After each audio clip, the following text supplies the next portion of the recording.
বাড়ির আঙিনায় খেলতে খেলতে ইজি বাইক চার্জে দেওয়া বৈদ্যুতিক তারে পিষ্ট হয়ে আমির হামজা নামের এক শিশুর মৃত্যু হয়েছে। বৃহস্পতিবার দুপুর 12টার দিকে ঝিনাইদহ সদর উপজেলার দক্ষিণ দুর্গাপুর গ্রামে এ ঘটনা ঘটে। শিশু আমির হামজা সদর উপজেলার দক্ষিণ দুর্গাপুর গ্রামের পিকুল শেখের ছেলে। স্থানীয়রা জানান, দুপুরে বাড়ির আঙিনায় খেলা করছিল শিশু আমির হামজা। এ সময় বাড়িতে ইজি বাইক চার্জে দেওয়া ছিল।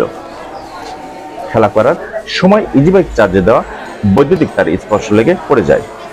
পরে স্থানীয়রা তাকে উদ্ধার করে কালীগঞ্জ উপজেলা স্বাস্থ্য কমপ্লেক্সে নিয়ে যায়। এ সময় কর্তব্যরত চিকিৎসক তাকে মৃত ঘোষণা করে। ঝিনাইদহ সদর থানার ওসি শাহিন উদ্দিন ঘটনার সত্যতা স্বীকার করে বলেন, শিশুর মৃত্যু ঘটনা শুনেছি, তবে থানায় কেউ অভিযোগ দেয়নি। SK Johnny, Jhenaidah.